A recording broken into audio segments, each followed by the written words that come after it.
I cannot stress enough how there's two things that shops absolutely need: good lighting and magnification. Check this video out how to upgrade yours. Hey friend, smash that subscribe button, it really helps us out. Also, we have hundreds of videos and playlists on here for you. Enjoy the video.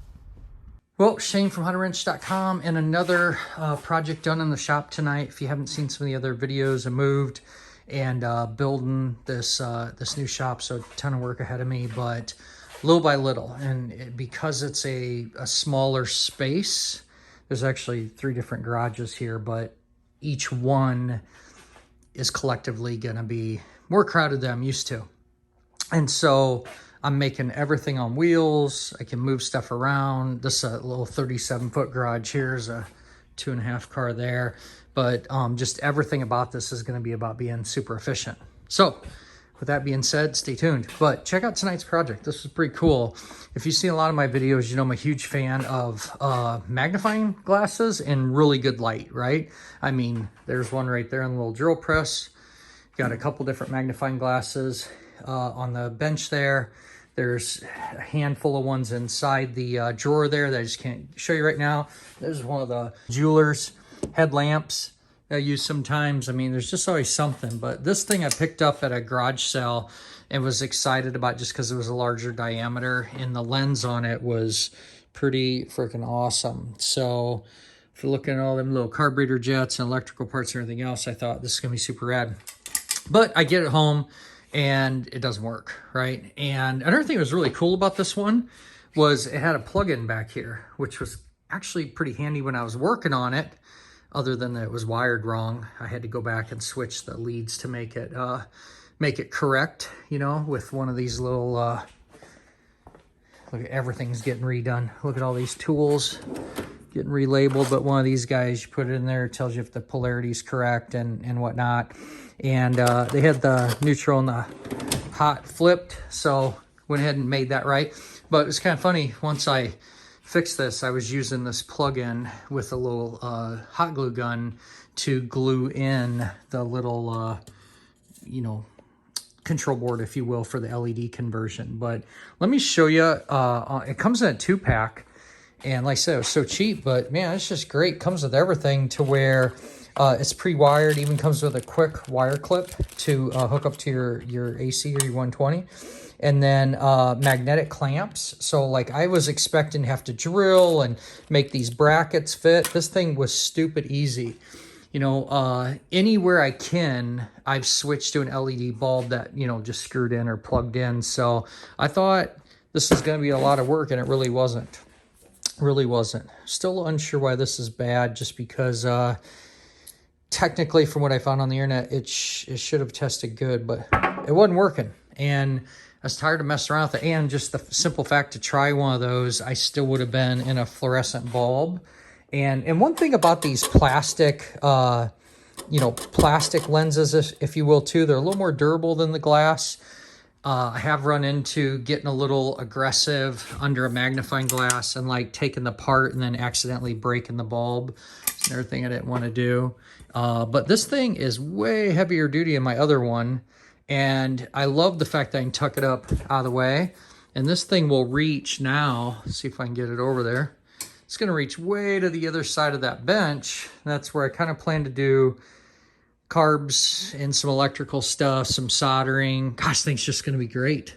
It is going to be great. Anyway, another little project done.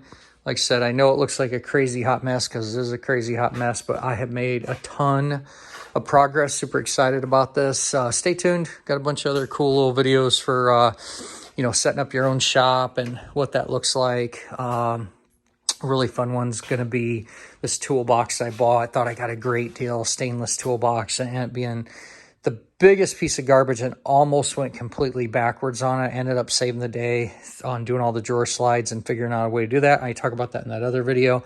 But that has freed me up that all of my drill accessories are in taps, thread extractors, chasers, riveting, like everything is in that one toolbox. Like it's my drill box on wheels, because I got that little bench one, and then I got my big stand-up one in the garage behind me, and then I just picked up a new drill press I'd never seen before called a radial drill press, that the head moves out, can go in circles, more just wildly adjustable to be able to drill different angles and stuff. Super cool. So that's going to be handy to roll around.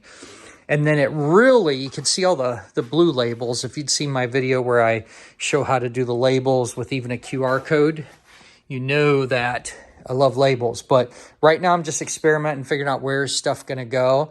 But making that drill press toolbox wildly made my workflow exciting, because up here was my tap and die set, and I always had to feel like I was standing on my head to be able to work with that. I was always taking it down and messing with it. Well, now my whole tap set is in that top drawer, and the lid fully opens. I don't have to take it out. I can completely access it. That's going to be super cool. And then stuff that's I can look at it in 2 seconds and know, like, oh, okay, if I'm dealing with electrical, I got a bunch of different crimpers and strippers and stuff here. Boom, they're right there. And then these are all my traditional, side cutters, pliers, channel locks, some body tools, safety wire, things like that in the back. I can just grab them and go. So that's going to be fantastic. And all that stuff used to live in here, which was crazy crowded. Now I took the time to organize my files into round or flat or triangle, small, wood, whatnot. So fan-friggin-tastic. Yeah, it's coming along. Yeah, this toolbox was just crazy crammed. I hate having these toolkits in there where you got to dig through, even with the QR code, to where I could see what's in the box. I just hate it being like that. And so one of the advantages of this home shop here is it had a bunch of nice cabinetry in here. So I'm going to take pretty much any case that I can and set it on its side so I can read it quick, grab it, pull it out, and not disturb all the other tools. This side cabinet, I'll be able to take a lot of the weight out of that and just, make it try and grab a tool and go, and then start to do all this stuff. You can see I'm starting to make some labels up there. What else can I show you? This was cool. I took advantage of the corner space here instead of it being just completely wasted, and had these shelving units I've had for years now, and they tucked in there just perfect. I anchored them, mounted them. They're super rigid, but what a fantastic use of the side of the garage door, which, I always worry about putting something there and then, you're pulling the vehicle in and something falls over on the vehicle or something like that. So it just ends up being like not used or just garbage, so that's gonna be pretty cool.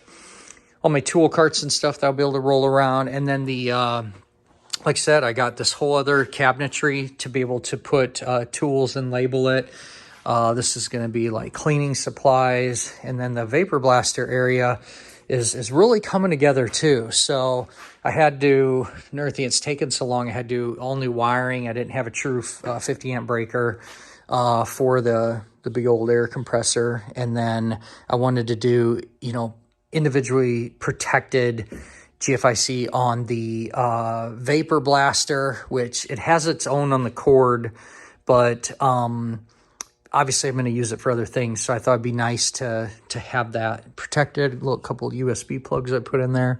And then the parts washer, I finally had to rebuild this thing. Just here the other day, I had to rebuild the pump, but this thing's freaking awesome. And ultrasonic, again, all new wiring for my security system. I got Wi-Fi extenders in here. I got a protected network. It's just awesome. I'm going to have a lot of videos of all the different things I chose to go with. So if you got a shop and you like cool ideas, or you want to jump in the comments and share ideas in these different videos of the way that maybe you set yours up, we'd love it. Anyway, thanks for being part of the How to Wrench Little Club here, and I'm going to call it a night. It's been a long day. So as always, like, share, subscribe, make it a great day, and keep wrenching.